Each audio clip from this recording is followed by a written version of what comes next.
At exactly midnight on her 21st birthday, Elizabeth Foster was handed a trash bag of her clothes and a one-way bus ticket. Her billionaire father told her she was legally a stranger, dead to him, but a condemned $1 Tollhouse was about to hand her the ultimate, devastating revenge. The rain in Litchfield, Connecticut, didn't just fall. It felt like it was being thrown. It was a bitter, biting November night when the heavy oak doors of the Foster estate slammed shut behind Elizabeth.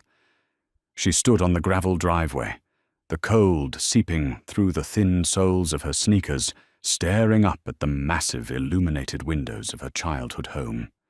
In her arms, she held a black plastic trash bag. Inside were 3 pairs of jeans, a few sweaters, and a framed photograph of her late mother. That was it. That was the entirety of her inheritance. Her father, Henry Foster, CEO of a massive Northeast real estate conglomerate, had planned this with surgical precision. For years, he had been legally maneuvering to drain the trust fund Elizabeth's mother had left her. The final stipulation of the trust stated that Elizabeth would gain control of the remaining capital on her 21st birthday, unless she formally renounced it. When Henry presented her with the renunciation papers, expecting her to blindly sign them, as she had always signed his documents, Elizabeth finally read the fine print. She refused. Henry's retaliation was swift and absolute. He claimed she was unstable, cut off her credit cards, seized her car, and had his security physically escort her off the property. As she was pushed out the door, her stepmother Cynthia stood in the foyer, sipping a martini, offering a perfectly glossed, razor-thin smile. "Happy birthday, Abby," Cynthia had purred. "Welcome to the real world." Elizabeth spent her first night of adulthood shivering in a bus station, clutching her trash bag. She had exactly $412 in a secret, separate checking account she had opened in high school. It was nowhere near enough for first and last month's rent anywhere in the state. She was practically a ghost, erased by a man whose wealth could rewrite reality. For 3 days, Elizabeth survived on stale bagels and slept in the back booth of an all-night diner run by a gruff but observant man named Hank Sullivan. It was Hank who handed her the local classifieds, tapping a grease-stained finger against a tiny, uncelebrated box in the legal notices section. Property for municipal auction. 1,794 Stone Tollhouse Route, 119. Minimum bid $1. Purchaser assumes all structural liability and code compliance within 90 days. Failure to comply results in demolition at owner's expense. It was a joke, a municipal trap. The local government wanted to clear a dangerous, rotting historical structure off the tax rolls, but didn't want to pay the $50,000 demolition and hazmat fees. They were looking for a sucker. Elizabeth was beyond being a sucker. She was desperate. The next morning, she walked into the Litchfield County Clerk's office. The clerk, a bespectacled woman named Mildred Higgins, peered over the rim of her glasses at the exhausted, damp 21-year-old girl standing at her counter. "Honey, you don't want this property," Mildred warned, her voice dropping to a sympathetic whisper. "The roof is caved in on the west side. Black mold.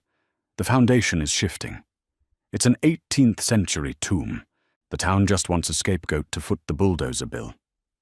"I have no place to go," Elizabeth said, her voice eerily calm.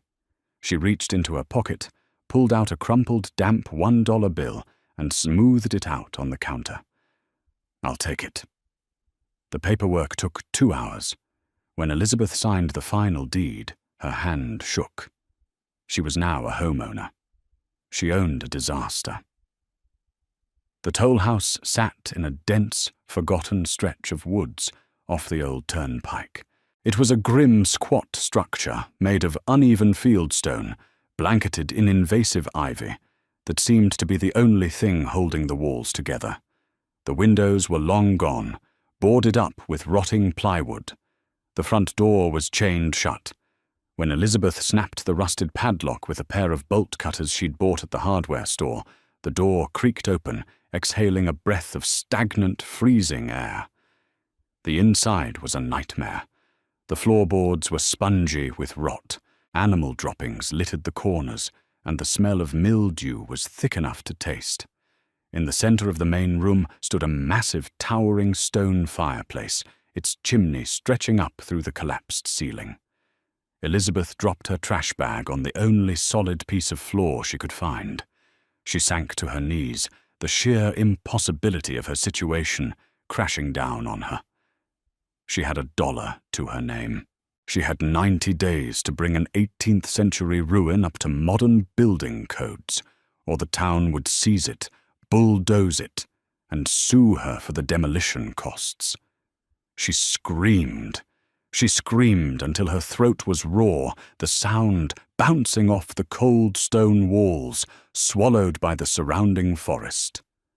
But when the echo faded, the silence that followed wasn't the oppressive silence of her father's mansion. It was the silence of something that belonged entirely to her. She wiped her face, stood up, and pulled a flashlight and a heavy pair of work gloves from her bag. "Okay," she whispered to the empty room. "Let's get to work." The first 40 days were a lesson in brutal, back-breaking survival. Elizabeth struck a deal with Hank at the diner. She would work the graveyard shift scrubbing floors and prepping the kitchen in exchange for minimum wage and all the expired food she could carry away. Every dollar she earned went to heavy-duty tarps, concrete mix, and second-hand tools. She learned masonry from library books, mixing mortar in a plastic bucket by the light of a kerosene lantern. She slept in a pop-up tent inside the living room to keep the biting drafts out, waking up with frost on her eyelashes. Her hands, once perfectly manicured, were now callous, cracked, and permanently stained with dirt and limestone. But the real threat wasn't the cold. It was Thomas Croft. Croft was the county building inspector, a man whose tailored suits and shiny luxury sedan looked wildly out of place on the muddy rut of Elizabeth's driveway. He showed up on day 45 with a clipboard and a smirk that reminded Elizabeth entirely too much of her stepmother. "You're fighting a losing battle, little girl," Croft sneered, kicking a piece of rotting timber with his polished loafer. "This place is a structural death trap. I'm pulling your occupancy permit. I'll give you a week to vacate before I bring the excavators in." "I have 90 days, Elizabeth fired back, standing in his path. "The contract says 90 days to stabilize the primary structure. The roof is tarped, and the foundation beams are braced. The central chimney is severely compromised." Croft shot back, pointing his pen at the massive stone hearth. "It's leaning 2 degrees to the east. The mortar is dust. If that falls, it crushes the house. Code section 402. Fix it, or I condemn the property next Friday." As Croft drove away, his tires spinning in the mud, Elizabeth felt a cold knot of dread in her stomach. He was right. The chimney was the heart of the house, and the massive stones above the mantel were precariously loose. She didn't have the thousands of dollars required to hire a professional mason to rebuild a 2-story stone chimney. And then the sky turned a bruised, violent purple. The local radio called it a once-in-a-decade nor'easter. It hit Litchfield with ferocious speed. By nightfall, 2 feet of snow had blanketed the woods, and the temperature plummeted to 9 degrees.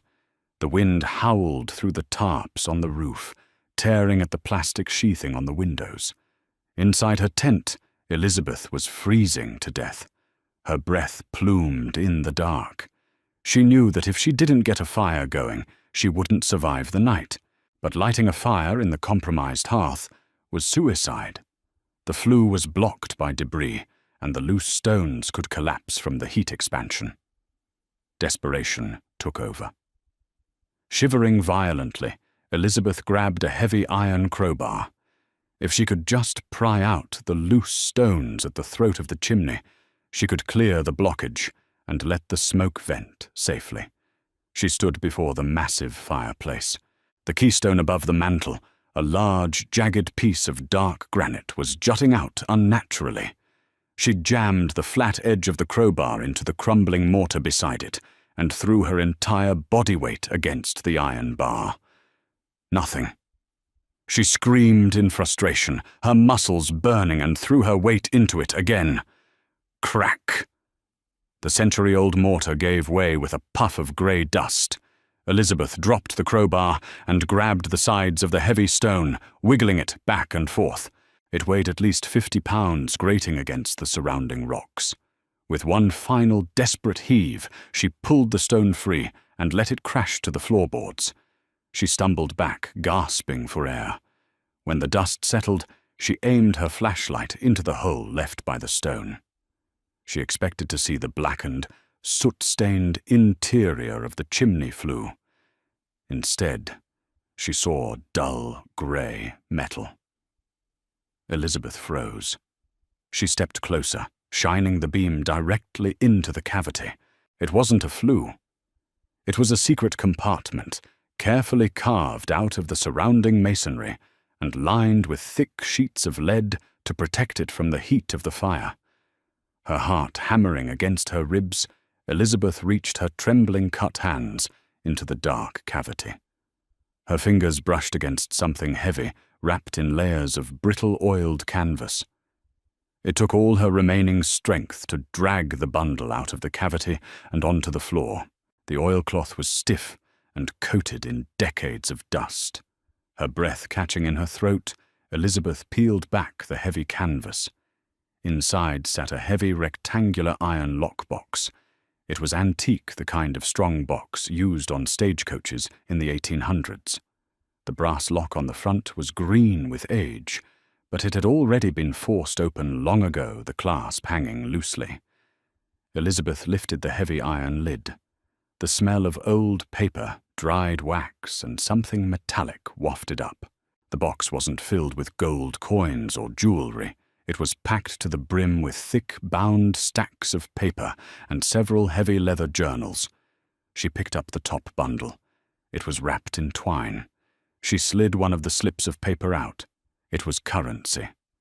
But not any currency Elizabeth had ever seen. It was larger than a modern dollar bill, intricately engraved with the words, United States Note. $1,000 scrolled across the top. The date in the corner read 1890, and there wasn't just one. There were dozens of them.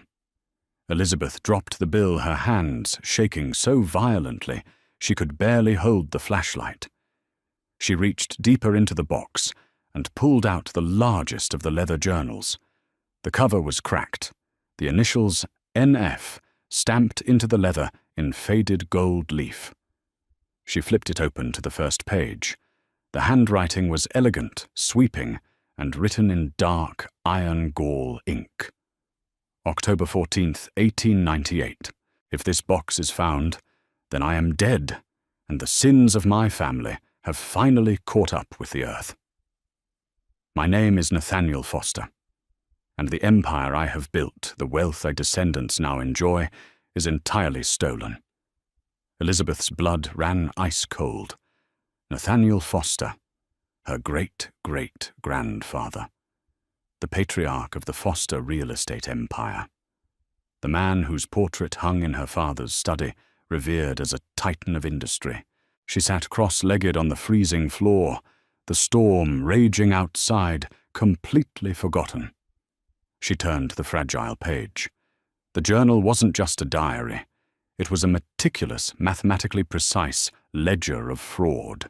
Page after page detailed how Nathaniel Foster, acting as the county treasurer in the late 1800s, had systematically forged land deeds foreclosed on innocent farmers and embezzled municipal funds to purchase the very land that now made up downtown Litchfield and the surrounding commercial districts. But the real shock came on page 42. Nathaniel hadn't just stolen from strangers. He had documented a massive secret trust, a secondary pool of wealth hidden in bearer bonds and real estate holding companies. And according to the final entry signed and sealed with a notary stamp, this hidden empire was legally willed not to the eldest sons of the Foster line, but to the first female heir to reach the age of 21. Elizabeth stared at the words, her mind spinning. Her father hadn't kicked her out just out of spite or because of her mother's trust. Henry Foster had known about this clause. He had known that somewhere the original proof of the Foster inheritance existed, and if Elizabeth ever found out, she wouldn't just own her mother's money, she would legally own the entire Foster empire. She looked at the stacks of pristine $18,000-$90,000 notes. A quick mental calculation told her there was at least $1 million in antique face value alone. To a collector, the uncirculated grand watermelon notes were worth tens of millions. But the money in the box was nothing compared to the power of the ledger. Elizabeth looked up at the crumbling stone walls of the $1 Tollhouse. Her father had thrown her away like garbage, stripping her of everything, leaving her to freeze in a forgotten ruin. He thought he had buried her. He didn't realize he had buried her with the very weapon that could destroy him. A slow, dangerous smile crept across Elizabeth's face. The terrified, shivering girl who had been crying in the dark was gone. In her place was a woman who had just been handed the keys to a kingdom. "Well, Dad," Elizabeth whispered, closing the heavy iron ledger. "Looks like I'm moving back in." When dawn broke, the blizzard had passed, leaving behind a blindingly bright, silent world of white. Elizabeth didn't sleep. She spent the remaining hours of the night meticulously photographing every page of the ledger with her cracked smartphone and packing the uncirculated 1890 notes into waterproof bags. She needed an ally, and she knew exactly one person in Litchfield who wouldn't sell her out. She hiked 3 miles through the snowdrifts to the diner. Hank Sullivan was wiping down the counter when she pushed through the doors looking like a frost-bitten ghost, clutching her backpack. "Abby, for the love of God," Hank said, dropping his rag. "I tried driving out to the turnpike last night, but the roads were impassable. I thought you were dead." "I need your help, Hank," Elizabeth said, her voice raspy but steady. She slid into a booth and unzipped her bag. "And I need you to swear you won't tell a soul what I'm about to show you." Hank poured 2 cups of black coffee, sat across from her, and nodded.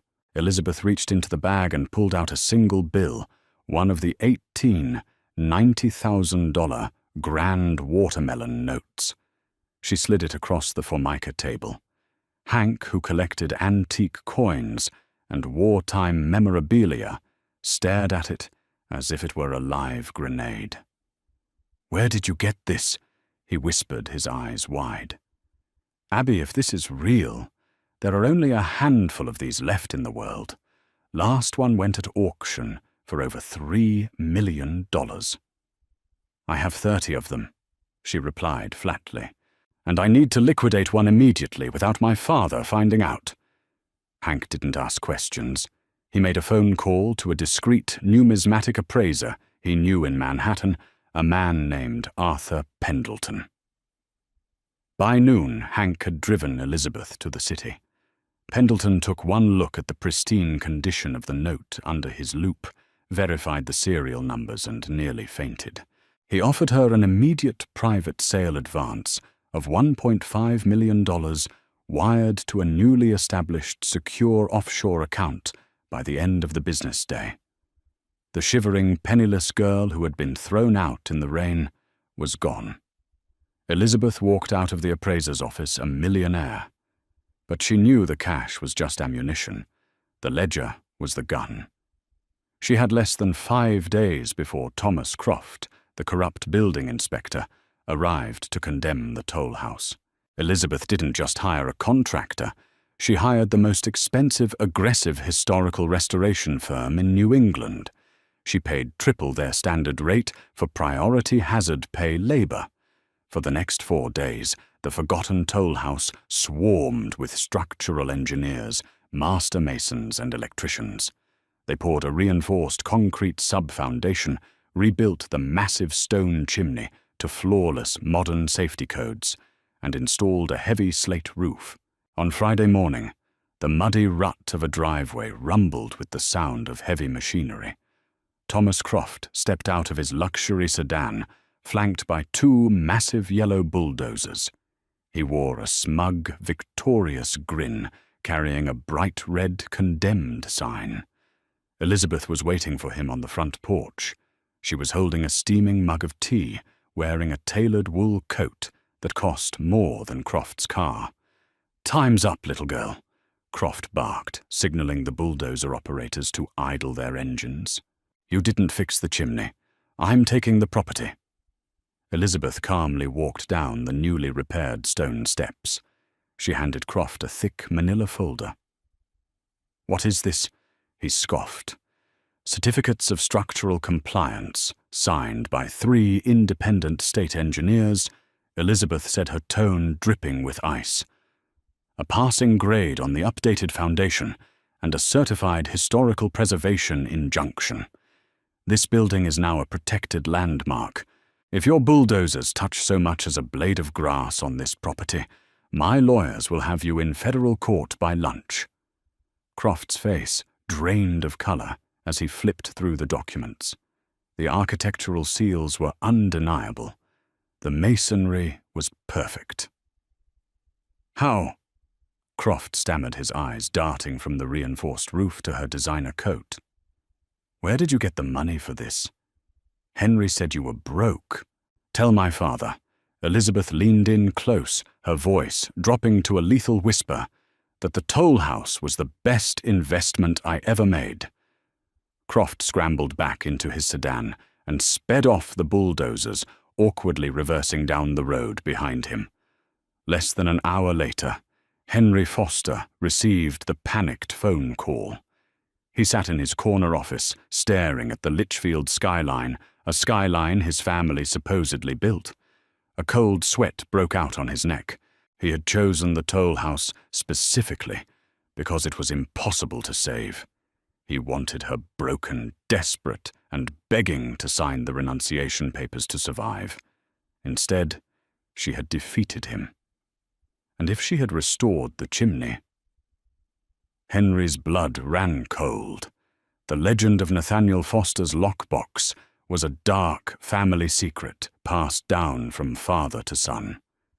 Henry had spent millions secretly excavating old Foster properties, trying to find the missing ledger. He never imagined his ancestor had hidden it in the one place no Foster would ever look, a worthless $1 ruin on the edge of town. Panic set in. Henry picked up his phone and dialed his head of security. "Find my daughter. Now." Elizabeth wasn't hiding. She was preparing for war. She had taken her evidence to Beatrice Montgomery, a ruthless, legendary corporate litigator in Boston. Beatrice spent 3 sleepless nights poring over Nathaniel Foster's ledger, cross-referencing the 1898 bearer bonds and the holding company documents with modern SEC filings. When Beatrice finally called Elizabeth into her glass-walled office, the lawyer was practically vibrating with excitement. "It's an ironclad kill shot," Beatrice said, slapping the heavy file onto her desk. "Nathaniel Foster created a shadow corporation, Aegis Holdings. He transferred 51% of the voting shares of the main Foster empire into Aegis to protect it from his creditors. He willed Aegis exclusively to the first female heir, to reach 21, bypassing the patriarchal line, because he blamed his sons for his impending ruin." "And my father knew," Elizabeth said quietly. "Of course he knew," Beatrice replied. "The trust activation date was your 21st birthday. If you had signed those renunciation papers your father shoved in your face, you would have legally surrendered your claim to Aegis Holdings. Because you didn't, and because you are now 21, you don't just own half his money, Elizabeth. You own the company. You are his boss. The timing couldn't have been more poetic. That Saturday night was the Foster Centennial Gala, a lavish black tie event hosted at the country club to celebrate 100 years of Foster real estate. The governor was there. The mayor was there. Every major investor in the Northeast was sipping champagne on Henry Foster's dime. At 9 p.m., Henry stepped up to the crystal podium in the main ballroom. Cynthia stood beside him, draped in a fortune of diamonds, beaming for the flashing cameras. For a century, the Foster name has been synonymous with integrity, growth, and community. Henry boomed into the microphone, his charismatic smile masking the terror gnawing at his stomach. We built this city from the ground up, and we did it the right way. The heavy mahogany doors at the back of the ballroom suddenly slammed open. The loud crack echoed over the sound system, silencing the room. Every head turned. Elizabeth walked in. She wore a floor-length, midnight blue silk gown that commanded the room.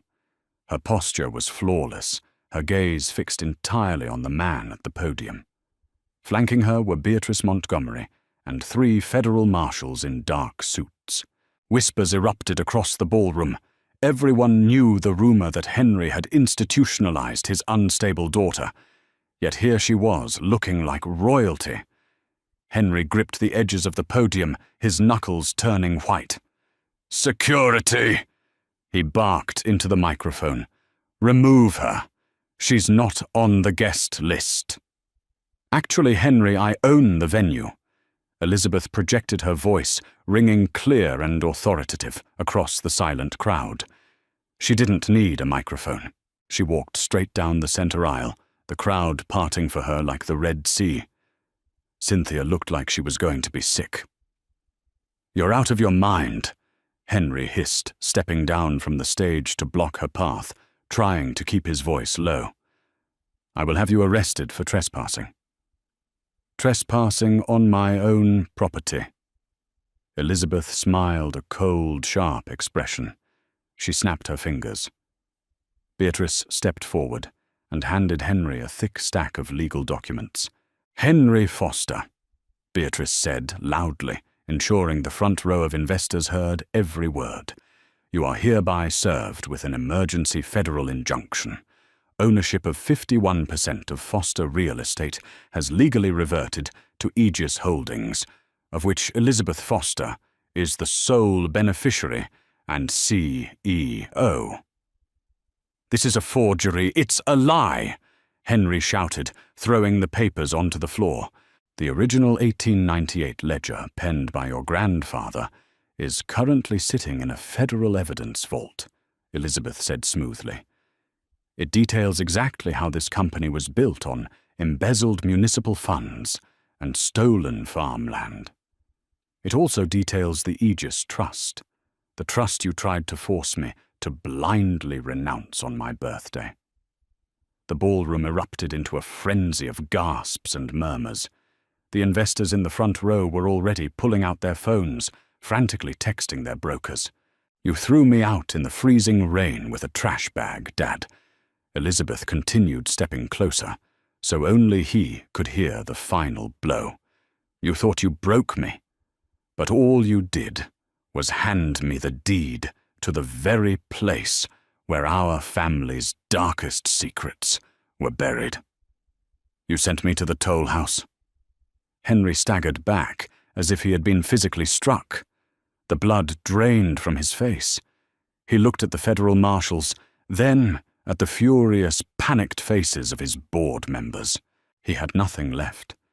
His empire was built on a lie, and the girl he had discarded was the one holding the match. "By the way," Elizabeth added, turning to her stepmother, who was trembling in her designer heels, "you have 24 hours to vacate the estate. Leave the keys on the counter. Welcome to the real world, Cynthia." Within 48 hours, Foster Real Estate was completely restructured. Henry was ousted by the board and immediately placed under federal investigation for decades of corporate fraud and trust tampering. He lost his mansion, his cars, and his freedom. Cynthia left him before the indictments were even unsealed. Elizabeth took control of the conglomerate.